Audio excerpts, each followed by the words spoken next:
Jai Hind student, today we are going to discuss about literature during the period of Mughal dynasty. Especially आप लोगों ने देखा होगा कि Mughals are known in our history for various types of contribution, as we have the so many types of cultural development during Mughals. आज हम लोग discuss करने वाले हैं कि मुग़लों के समय पर लिटरेचर को कितना बढ़ावा दिया गया और कौन कौन सा लिटरेचर था जो बहुत प्रोमिनेंट रहा और जिसको लेकर के परीक्षाओं में प्रश्न भी पूछे जाते हैं। तो हम लोग देखते हैं कि मुग़लों के लिटरेचर के क्या कंट्रीब्यूशन हैं। पहला हम लोग ये भी थोड़ा समझ लेते हैं कि लिटरेचर क्या क्या कंट्रीब्यूशन होता है सोसाइटी के लिए। हम लोगों ने हिंदी के पेपर में, निबंध के पेपर में अक्सर ये पाया है कि किस प्रकार से साहित्य और समाज को लेकर के निबंध पूछे जाते रहे हैं और ये साहित्य पूरा का पूरा भाषा पर आधारित होता है। भाषा साहित्य को डेवलप करने में भाषा का बड़ा रोल होता है। जैसे मैंने एक बहुत अच्छा एग्जाम्पल दिया था कि जब सूफियों का जो अराइवल भारत में होता है तो सूफियों ने यहाँ पर एक लोकल डायलेक्ट को अपना बेस बनाया। उन्होंने कभी भी किसी टिपिकल अरेबियन या टर्किश लैंग्वेज को नहीं फॉलो किया। They followed local dialect. तो लोकल डायलेक्ट को उन्होंने फॉलो किया। क्यों? क्योंकि इससे ये होगा कि आम जन जन तक उनकी आवाज़ पहुँचेगी, आम जन जन तक उनकी बातें पहुँच जाएंगी, क्योंकि लोकल लोगों की भाषा है। इस पर एक बड़ा सा ऐसे आपने कई बार देखा होगा, पूछा भी गया है कि भाषा किस प्रकार से सामाजिक परिवर्तन को जन्म देती है। तो भाषा सोशल चेंज को बहुत ज़्यादा इन्फ्लुएंस करती है। अगर हम इसका उदाहरण देखें तो रामायण जो वाल्मीकि द्वारा लिखी गई वो संस्कृत में लिखी गई। तो संस्कृत की जो रामायण है वो उच्च कुलों तक ही फेमस थी, क्योंकि संस्कृत उच्च कुलों की भाषा थी, कुलीन भाषा थी, एलीट लैंग्वेज हुआ करती थी। तो कभी भी रामायण का जो मैसेज है या रामायण की जो पॉपुलैरिटी है वो कॉमनर्स में नहीं हो पाई। जब सूफियों का अराइवल हुआ तो सूफियों ने लोकल डायलेक्ट को प्रमोट किया। तो under the influence of Sufism local dialect became popular in Indian regions. तो बहुत सारी भाषाएं पॉपुलर हो गई और उसी समय लोकल भाषाएं जब पॉपुलर हो गई तो गोस्वामी तुलसीदास ने अपनी रामचरितमानस के लिए अवधी भाषा का चयन किया। और रामचरितमानस के लिए अवधी भाषा का चयन किया जाना ये सबसे बड़ा डिसीजन था जिससे रामचरितमानस आम जन जन तक पहुंची। उसकी पॉपुलैरिटी का सबसे बड़ा कारण यही था क्योंकि वो एक एलीट लैंग्वेज में रिजिड नहीं हो पाई, बंद नहीं पाई, बल्कि अगर लोकल डायलेक्ट तक पहुंच गई, इसलिए वो ज़्यादा पॉपुलर हुई। तो भाषा बड़ा रोल प्ले करती है और भाषा ही लिटरेचर को भी प्रमोट करती है। जैसे अगर भारत में हम फ्रेंच लिटरेचर को या इटालियन लिटरेचर को प्रमोट करेंगे तो वो इतना नहीं होगा, क्योंकि वो हमारी भाषा के साथ एक्सेप्टेंस नहीं है। लेकिन ये भाषा का डेवलपमेंट और लिटरेचर का डेवलपमेंट उस पर डिपेंड करता है कि who is controller and who is a rule maker.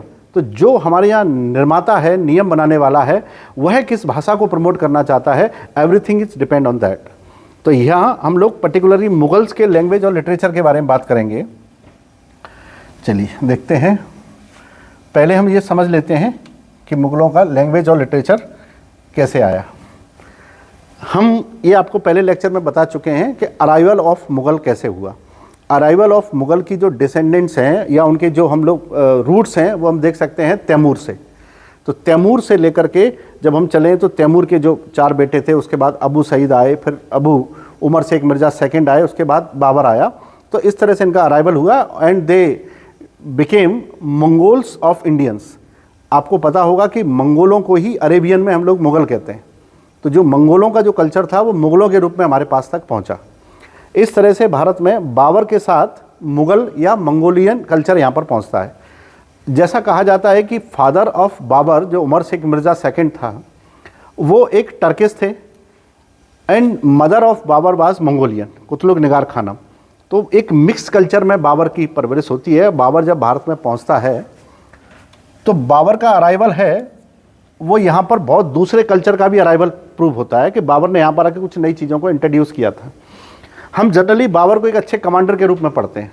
Babar एक अकेला अच्छा कमांडर ही नहीं था, he was also fond of some activities just like craft, art, literature, उनका भी बड़ा शौकीन था।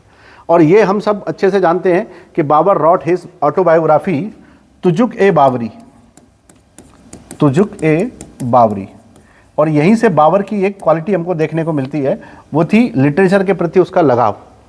बाबर ने जब तुजुक ए बाबरी लिखी तो उसने इसमें मेंशन किया है, तुजुक ए बाबरी में तुर्की भाषा में इसको लिखा है। हालांकि तुर्की भाषा कभी भी मुग़लों की एक ऑफिशियल लैंग्वेज नहीं रही है, स्टेट लैंग्वेज नहीं रही है, लेकिन बाबर ने अपनी ऑटोबायोग्राफी तुर्की में ही लिखी है। तो बाबर को लिटरेचर के लिए जाना जाता है। इसके अलावा बाबर ने जो लिटरेचर और एजुकेशन के लिए जो डेवलपमेंट दिया, उसमें एक डिपार्टमेंट बाबर के द्वारा फॉर्म किया गया था जिसे कहते थे शोहरत आम। शोहरत ए आम, ये डिपार्टमेंट बाबर ने फॉर्म किया था आगरा में, और इसका काम ये होता था कि जो स्कूल और कॉलेजेस और एजुकेशनल इंस्टीट्यूशंस को कंस्ट्रक्ट करवाता था। तो बाबर का शिक्षा के प्रति लगाव है, लिटरेचर के प्रति लगाव है, वो यहाँ से शुरू होता है। सेकेंडली, बाबर ने जब तुजुक ए बाबरी लिखी तो इसमें बाबर ने उस समय की टाइम पीरियड की सारी ही एग्जैक्ट चीज़ों को लिखने की कोशिश की कि मेरे आसपास क्या क्या था। तो अगर बाबर का तुजुक ए बाबरी, या इसको फारसी में बाद में ट्रांसलेट अकबर के टाइम पर किया गया और इसको बाबरनामा कहने लगे, तो फारसी में उसको बाबरनामा और टर्किश में उसको तुजुक ए बाबरी कहते हैं। इसमें बाबर ने मेंशन किया है कि बंगाल, मालवा, गुजरात, दिल्ली एंड बहमनी, बाबर ने अपनी इस ऑटोबायोग्राफी में 5 इस्लामिक किंगडम को मेंशन किया है। बाबर ये कहता है कि उस समय मेरे साथ साथ 5 इस्लामिक किंगडम भारत के कई क्षेत्रों में शासन कर रहे थे। Apart from Islamic kingdoms, Babur also mentioned about some Hindu kingdoms of that contemporary period and they were Mewar and Vijayanagar. Mewar and Vijayanagar. If we are talking about the individuals, Babur has mentioned about the KDR, Krishnadeva Raya. तो बाबर ने KDR का भी उल्लेख किया है अपनी biography में। बाबर की बायोग्राफी बहुत पॉपुलर हुई, जिसने मुगलों को एक लिटरेचर के प्रति लगाव पैदा कर दिया। और 1826 में during British period this Tuzuk e Babri और the Baburnama was translated into English in 1826 by John Leyden and William Erskine. ये थोड़ा सा फैक्ट है, इसको आपको याद रखना है कि 1826 में इसे 2 लोगों ने इंग्लिश में ट्रांसलेट किया, जॉन लीडेन एंड विलियम आर्सिकिन। इन लोगों ने इसको ट्रांसलेट कर दिया इंग्लिश में। ये बाबर का अकेला ट्रांसलेशन नहीं है बाबरनामा का इंग्लिश में। After these all Beveridge also translated Baburnama into English. तो बाबरनामा या तुजुक ए बाबरी को 2 बार इंग्लिश में ट्रांसलेट किया गया है। पहली बार उसको ट्रांसलेट किया गया 1826 में, किसके द्वारा? जॉन लीडेन के द्वारा, और उनके साथ थे विलियम ऑर्सिकिन। और उसके बाद बेवरिज के द्वारा उसको ट्रांसलेट किया गया 1860, अराउंड 1860 के उसको ट्रांसलेट किया गया। तो बाबर को ये, बाबर का अगर हम लिटरेरी और भी कंट्रीब्यूशन देखेंगे तो बाबर ने कुछ नई चीज़ों को इंट्रोड्यूस किया था। जैसे कि एक तो बाबर को याद रखते हैं हम लोग शोहरत ए आम, इसके लिए याद रखते हैं। दूसरा बाबर को याद रखते हैं तुजुक ए बाबरी। तुजुक ए बाबरी ये इंग्लिश में भी अवेलेबल है, आप चाहें तो पढ़ सकते हैं। इसके अलावा बाबर को याद रखते हैं मुबैया के लिए, that was style of writing poetry. Babur ने पोइट्री लिखने की एक नई स्टाइल को ईजाद किया था जिसे तुजुक ए बाबरी कहा जाता, वो मुबैया कहा जाता था। Apart from that Babur also mentioned Khat e Babri.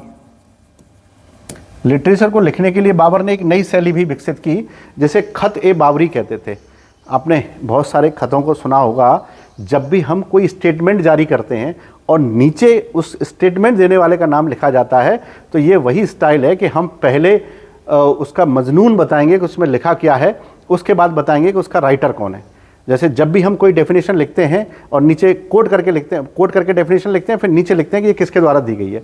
इस स्टाइल को उस समय डेवलप किया गया था जिसे उस समय खत-ए बाबरी कहा जाता था। तो इसका बाद में हमारे हिंदी और दूसरी लैंग्वेज में भी प्रभाव दिखाई देता है। इसके अलावा बाबर ने इसमें कौन कौन से किंगडम्स का किया है? कुछ हिंदू किंगडम जो मैंने अभी आपको बताए थे, कुछ इस्लामिक किंगडम।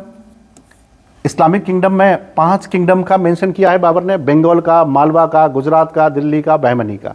और हिंदुओं में 2 का किया है, विजयनगर का और मेवाड़ का। इंडिविजुअल में सबसे ज़्यादा बाबर ने प्रेज किया है केडीआर को, कृष्णदेव राया को। हालांकि दोनों का टेन्योर अलग अलग रहा है।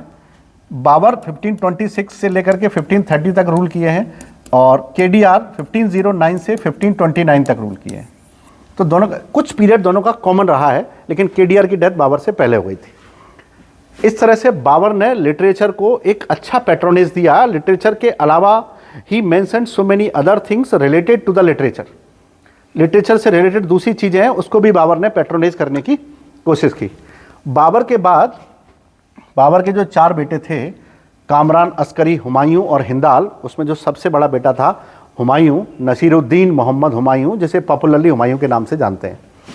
हुमायूं के साथ अगर हम मुगल डायनेस्टी आपने फॉलो किया है मेरे साथ, तो हुमायूं के साथ एक ट्रेजेडी ये हुई थी कि बाबर के जाने के बाद हुमायूं 1530 से लेके 1540 तक बादशाह हिंदुस्तान तो रहे, लेकिन 1540 में उनको यहाँ से एग्जाइल होना पड़ा, जाना पड़ा, बिकॉज ऑफ शेर शाह सूरी।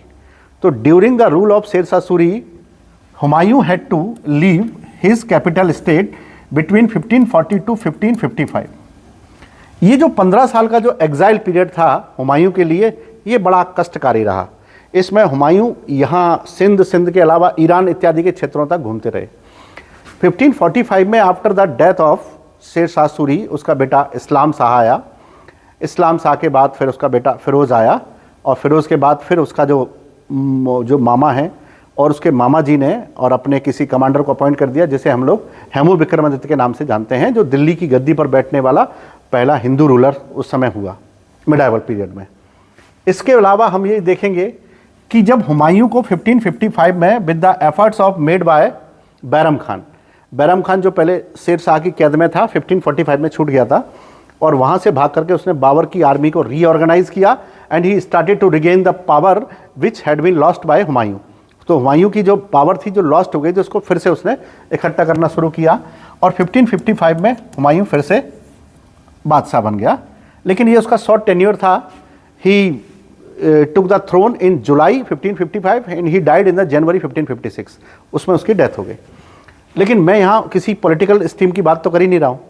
हम डिस्कस ये कर रहे हैं कि जब हुमायूं को ईरान के क्षेत्रों से हिंदुस्तान के लिए वापस आना पड़ा, तो उस समय हुमायूं ने जो समय वहाँ पर गुजारा था, वो उसने समय गुजारा था लेखकों के साथ, साहित्यकारों के साथ, कवियों के साथ।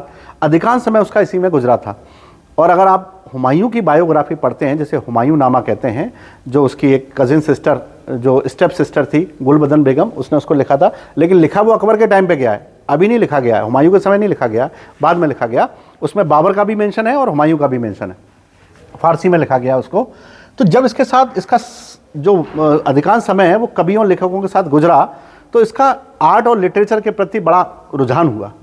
जब ये वापस बादशाह बना, तो he called so many persons from Iran to India. India में उसने अपने दरबार के लिए बहुत सारे लोगों को बुलाया, और यहाँ जब ईरानियन कल्चर आया और इंडियन कल्चर के साथ मिक्सअप हुआ, स्पेशली अबाउट लिटरेचर, तो उससे एक नई स्टाइल फॉर्म हुई, जिसको कहते थे सबक ए हिंदी। सबक ए हिंदी का डेवलपमेंट हुआ। ये हुमायूं के समय पर हुआ है। मुवैया आर्ट किसके समय आई है? बाबर के टाइम पर। और सबक ए हिंदी हुमायूं के टाइम पर आई है। और हुमायूं के इस सेकंड शॉर्ट टेन्योर के बाद उसका बेटा, जो 14 साल का भी नहीं हुआ था, उसको 14 जनवरी को 1556 में हिंदुस्तान का बादशाह घोषित कर दिया गया, अमृतसर के कालानूर में। कालानूर में बादशाह हुआ, लेकिन उसको भी दिल्ली की गद्दी नहीं मिली है, क्योंकि वहाँ वो बैठा हुआ है Hemu Vikramaditya. To get the throne of Delhi he had to fight with Hemu Vikramaditya, तो उसके लिए उसको लड़ना पड़ेगा। और हालांकि अकबर उसमें 15 साल का, 14 साल का भी नहीं हुआ है, तो उसकी स्थिति लड़ने लायक नहीं है, लेकिन उसके पास कमांडर है बैरम खान जैसा। अकबर के बारे में ये कहा जाता है कि अकबर ने लिटरेचर को जो पैट्रोनेज दिया है, वो शायद किसी भी मुगल रूलर ने नहीं दिया है। Specially if I am talking about Persian literatures period during the Akbar is called renaissance of Persian literature. उसको ऐसे भी कह सकते हैं कि अकबर के शासनकाल को फारसी पर्शियन लिटरेचर का पुनर्जागरण कहा जाता है, renaissance. That is the period of renaissance for Persian literature.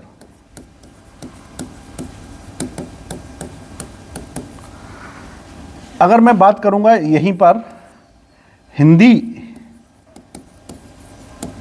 Literature की, तो that is the golden period of Hindi literature. Why golden period of Hindi literature? तो दो चीज़ें तो अकबर के बारे में मिलती हैं कि अकबर का पीरियड रेनेसां है पर्शियन लिटरेचर के लिए, गोल्डन पीरियड है हिंदी लिटरेचर के लिए। ऐसा क्या किया अकबर ने हिंदी के लिए और पारसी के लिए? First of all, Akbar declared Persian language as his official and state language. उसने सबसे पहले फारसी को अपने दरबार की राजकीय भाषा घोषित किया, फारसी।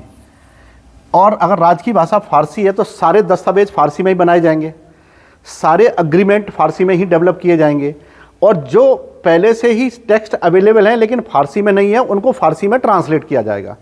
अब फारसी में ट्रांसलेट करने के लिए अकबर को एक अलग डिपार्टमेंट चाहिए, क्योंकि अभी तक तो सारी चीज़ें नॉन पर्शियन थी, फारसी में तो ज़्यादा लिटरेचर था ही नहीं, ना ही डॉक्यूमेंट्स थे। तो अकबर ने एक डिपार्टमेंट को फॉर्म किया और उसको कहते थे ट्रांसलेशन डिपार्टमेंट। और ट्रांसलेशन डिपार्टमेंट की जिम्मेदारी उसने दी गई अबुल फजल और फैजी को दी गई जिम्मेदारी। दोनों भाई थे, अकबर के ही 9 जेम्स में से 2 थे, और इन्होंने उसको बखूबी निभाया। अगर हम ध्यान दें तो अकबर के समय पर Fatehpur Sikri was the centre of literature with highest amount of literary works done at there. वहाँ इतना सारा साहित्यिक काम हुआ है कि फतेहपुर सीकरी को अकबर के समय की साहित्यिक राजधानी भी कहते थे। पॉलिटिकल कैपिटल तो थी, साहित्यिक राजधानी भी थी। फतेहपुर सीकरी में हिंदी और फारसी का जो विकास हुआ है शायद ही कहीं हुआ, फतेहपुर सीकरी और आगरा के बीच में ही सब कुछ डेवलपमेंट हुआ है। अकबर ने अपने इस पीरियड में कुछ ऐसे काम भी किए जैसे कि अबुल फजल अकबर के दरबार का 9 एक जेम्स था, रतन था, नवरत्नों में से एक था। अकबर ने उसको राजकवि की उपाधि दी, राजकवि, स्टेट पोइट, यानी अपने दरबार का राजकवि, यानी राज्य का एकमात्र कवि होगा वो है अबुल फजल। उसके कोर्ट में बीरबल भी था। Birbal was also expert in poetic diction. तो बीरबल को उसने कहा कवि प्रिय, कवि प्रिय कहा उसने बीरबल को। और तीसरा था नरहरि। नरहरि को उसने महापात्रा का टाइटल दिया। इसके अलावा है मोहम्मद हुसैन, ये कश्मीर में रहने वाला अकबर का दरबारी कवि था, और इसको अकबर ने टाइटल दिया है जरी कलम। अगर आप प्रीवियस ईयर के क्वेश्चंस देखेंगे तो आपको ये चारों ही चीज़ें कहीं ना कहीं किसी न किसी एग्जाम में पूछी गई हैं। Most probably about UPPCS, RAS and MPPSC as well as some other exams में ये सारे क्वेश्चन कहीं ना कहीं आए हैं। इसमें जरी कलम अक्सर पूछा जाता है कि अकबर ने जरी कलम की उपाधि किसे दी। उसमें हम लोग तानसेन या बीरबल के साथ जाने की कोशिश करते हैं, लेकिन ऐसा नहीं है। मोहम्मद हुसैन को उसने दिया था, और ये मोहम्मद जो हुसैनी हैं ये कश्मीर में रहते थे, उस समय कश्मीर से आते थे। और हिंदी लिटरेचर का इसीलिए इसको कहा गया, उसने कभी भी किसी भी हिंदी कवि के लिए ये नहीं कहा कि हिंदी कवि को अपना फेस बदलना है या हिंदी कवि को अपना ट्रेंड बदलना है, ऐसा कुछ नहीं कहा। इस मामले में और रिलीजियस मामले में अकबर को सेकुलर रूलर के रूप में याद किया जाता है। उसने कभी किसी से कुछ भी बदलने के लिए बात नहीं कही। उसके कोर्ट में चाहे बौद्ध रहा हो, जैन रहा हो, हिंदू रहा हो, मुस्लिम रहा हो, उसने कभी किसी को अपना जो बिहेवियर है, प्रैक्टिस है, उसको चेंज करने के लिए नहीं कहा। Apart from this, the department of translation during Akbar made the translation of various prominent books of other language as from Arabian, as from Hindi, as from Sanskrit, as from some other text available in Turkish into Persian. सारी भाषाओं की किताबों का बड़ी संख्या में फारसी में अनुवाद हुआ। क्यों? क्योंकि जब किसी स्टेट की लैंग्वेज डिक्लेयर कर दी जाती है तो सारे डॉक्यूमेंटेशन और सारी चीज़ें फारसी में ही पसंद की जाती हैं। जो भी लैंग्वेज आप डिक्लेयर करेंगे, जैसे अकबर ने फारसी डिक्लेयर कर दिया तो सब कुछ फारसी में होगा। जैसे आप अरेबियन देशों में जब जाएंगे और वहाँ आपको कोई भी डॉक्यूमेंटेशन करना है तो उन्होंने एक छोटी सी विंडो खोल रखी है कि वो इंग्लिश में आपसे एक्सेप्टेंस ले लेंगे, लेकिन बेसिकली वहाँ के रूल्स एंड रेगुलेशन वहाँ की लैंग्वेज में बनाए जाते हैं जो उन्होंने स्टेट लैंग्वेज डिक्लेयर कर रखी है। जैसे अरबी कर रखी है, UAE में अरबी है, जो सारी लैंग्वेज उन्होंने डिक्लेयर कर रखी है, उसी में वो लोग एक्सेप्ट करते हैं। जैसे इटली में इटालियन इंग्लिश में ही एक्सेप्ट करेंगे। तो हर स्टेट की अपनी एक लैंग्वेज होती है। अकबर ने फारसी को डिक्लेयर किया है, तो फारसी उसकी स्टेट लैंग्वेज थी। अकबर के टाइम पर पुस्तकों का बड़ा अनुवाद तो हुआ ही, फिर अकबर के टाइम पर एक centre of education Fatehpur Sikri बना, और फतेहपुर सीकरी में एक व्यक्ति होते थे जिनके दो बेटे थे, एक अबुल फजल और एक फैजी। अकबर ने इनसे बड़ी शिक्षा ली थी और अकबर इनके आइडियाज़ को बहुत फॉलो भी करते थे। इसके अलावा इन्होंने ही अकबर को एक ड्राफ्ट दिया था, ड्राफ्ट जिसे कहते थे मजहरनामा। मजहरनामा, उसको मजहरनामा क्या था? अकबर ने लिटरेचर से इंस्पायर होकर के फतेहपुर सीकरी में एक रिलीजियस पार्लियामेंट बनाई, धार्मिक पार्लियामेंट बनाई, जिसका नाम था इबादत खाना, है ना। इबादत खाना जो बनाया, उसमें लोग ये बनाया था 1575 में। तो 1575 में उसको फॉर्म किया गया, और अकबर ने इसमें कहा गया कि आपको रिलीजन के बारे में डिबेट करनी है। What does it mean actual means of religion, ये वो जानना चाहता था।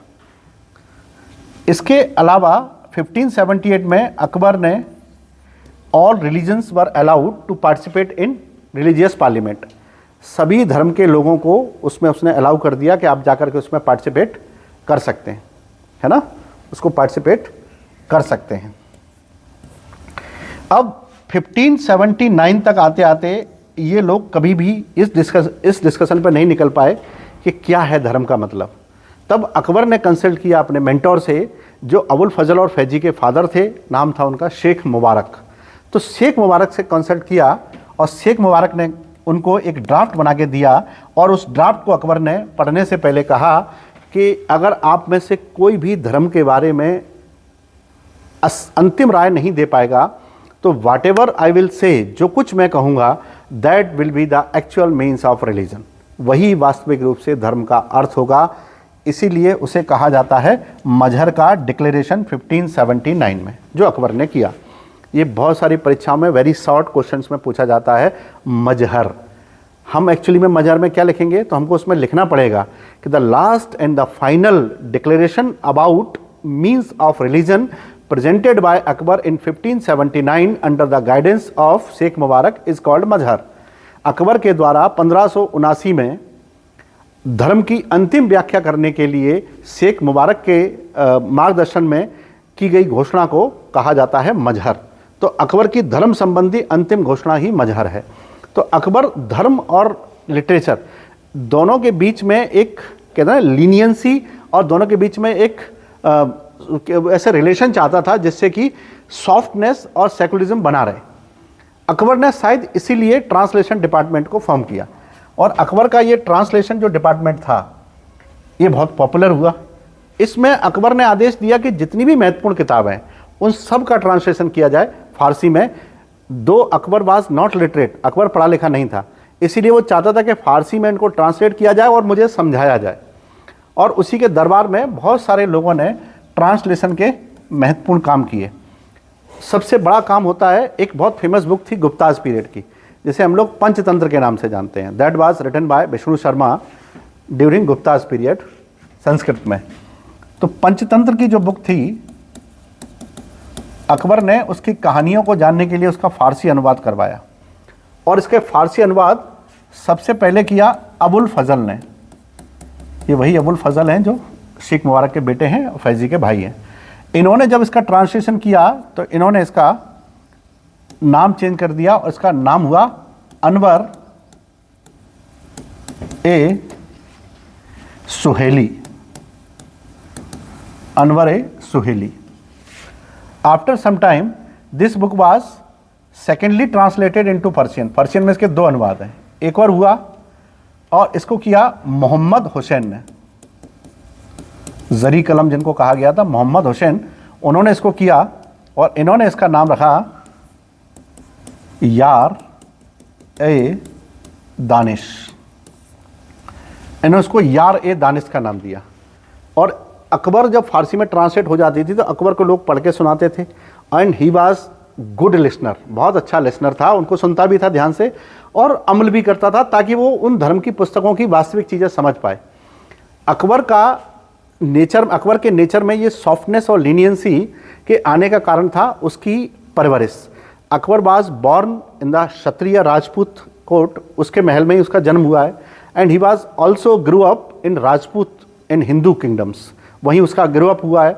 तो अकबर का लगाव बचपन से उसने पूजा करते हुए देखा है आसपास के लोगों को, तो उसकी थोड़ी सॉफ्टनेस दिखाई देती थी उसकी पर्सनैलिटी में। ड्यूरिंग अकबर अगर हम देखेंगे तो एक और बुक थी जिसका नाम था नल एंड दमयंती। नल एंड दमयंती एक प्रेम कहानी है राजा नल और दमयंती की। इसका ट्रांसलेशन फैजी ने किया, और फैजी ने जब इसका ट्रांसलेशन किया तो उन्होंने इसका पर्शियन नाम रखा, ये पर्शियन नाम है, इसका नाम रखा उन्होंने लैला मजनू। लैला मजनू, लैला मजनू की कहानी सुनी होगी। ये लैला मजनू नल दमयंती का ही पर्शियन वर्जन है जो फैजी ने किया था। During this period so many other texts were translated into English. For example, उस समय की एक और फेमस बुक हुआ करती थी the Mahabharata. The Mahabharata and it was translated into Persian by Abdul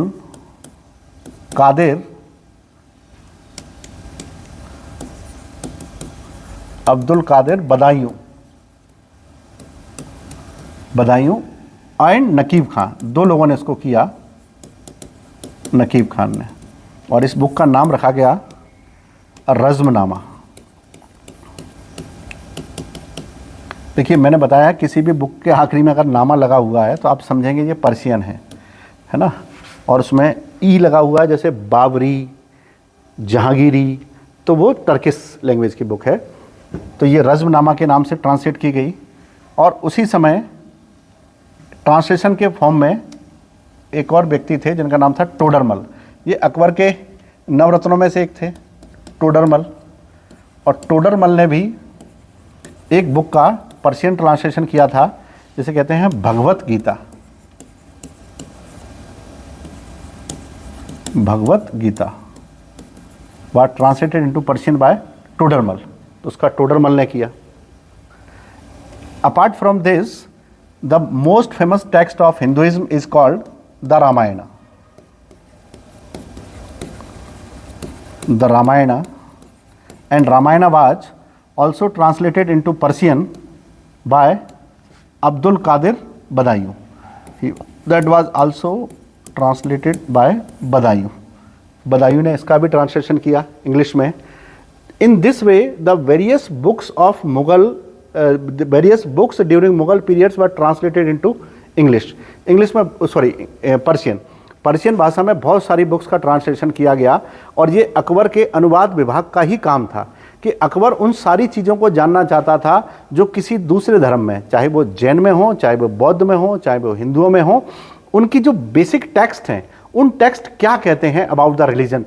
he was curious to know about that. तो अकबर उन सारी चीज़ों को बहुत अच्छे से जानना चाहता था, because he wanted to develop a kind of system and the society with extremely secular version. Extremely secular version की सोसाइटी को वो जानना चाहता था कि सोसाइटी को किस प्रकार से डेवलप किया जाए, और इस सोसाइटी को डेवलप करके हम कौन कौन से कार्यों को कर सकते हैं और क्या मैसेज हम सोसाइटी में दे सकते हैं। इसी कारण से उसने इन सारी चीज़ों को। और during Akbar another version was Faizi developed as Allopanishad. अगर आप देखेंगे तो एक बुक डेवलप की गई अल्लोपनिषद। ये अकबर ने इसीलिए डेवलप कराई थी फैजी के द्वारा। इस बुक में अकबर ने ये जानने की कोशिश, इसमें आप देखेंगे उपनिषद भी मिलता है और अल्लाह भी मिलता है, तो वो जानने की ये कोशिश कर रहा था कि किस प्रकार से दो धर्मों के बीच की जो जटिलता हैं, कट्टरता हैं, उनको समाप्त किया जा सकता है। अगर दो धर्मों के बीच की जटिलताएं और उनको ख़त्म किया जा सकता है तो उसके लिए क्या क्या, वो ये जानना चाहता था कि अल्लाह और ईश्वर एक ही है, उसको अलग अलग से नहीं भी समझा जा सकता है। यही उसका एक सबसे बड़ा वर्जन था, जहाँ से इसने फैजी ने अकबर को ये मैसेज दिया कि दोनों धर्म अलग अलग नहीं हैं, दोनों ही धर्मों में बहुत सारी समानता हैं, ये उसका मानना था। तो ये आप समझ पाए, ठीक। तो ये आप देखेंगे कि अकबर ने कौन कौन सी चीज़ों को डेवलप कराया, है ना। इस समय एक और बुक हुआ करती थी जिसको हम लोग कह सकते हैं, बहुत सारी बुक थी, कालिया दमन। कालिया दमन, इसको अबुल फजल ने ट्रांसलेट किया था और इसको उसने नाम दिया था, इसको नाम दिया था आइगर दानिश, आइगर आ दानिश, ठीक, ये उन्होंने इसको नाम दिया था। ये भी मुग़ल कालीन ट्रांसलेशन की एक बहुत बड़ी बुक थी। और इसके अलावा जिन बुक का ट्रांसलेशन हुआ था उसमें एक मिलता है अथर्ववेदा, अथर्ववेदा। और इस अथर्ववेद को मौलाना सर हिंदी ने ट्रांसलेट किया था फ़ारसी में, मौलाना सर हिंदी ने। इन सब के अलावा अकबर की जो किताबें थीं उनमें एक बड़ी लिस्ट थी जिसमें संस्कृत की किताबें भी थीं, और संस्कृत की किताबों के अलावा उस समय हिंदी की किताबें को बड़ी संख्या में फ़ारसी में, पर्शियन लैंग्वेज में अनुवादित किया गया। तो अकबर का जो ट्रांसलेशन डिपार्टमेंट है that was popular to develop. देखिए आपके परीक्षाओं में प्रश्न बहुत इजीली आएंगे, किस बुक को किस नाम से ट्रांसलेट किया गया पर्शियन में, और विशेष करके ऐसी किताबों को जैसे कि अथर्ववेदा है, जैसे कि भगवद गीता है, जैसे कि नल दमयंती है, जैसे कि, और इसके बाद अकबर के बाद के पीरियड में दारा शिकोह यानी शाहजहाँ के समय पर, औरंगजेब के समय पर और शाहजहाँ के समय पर सबसे ज़्यादा काम हुआ लिटरेचर में। जहाँ अभी हम आगे उसको डिस्कस करेंगे, जहाँ जो हमारा दारा शिकोह है उसने 52 उपनिषदों का फ़ारसी में अनुवाद किया और उसका नाम रखा उसने शिर अकबर। तो मुग़ल कालीन लिटरेचर बहुत अपने आप में फेमस लिटरेचर है।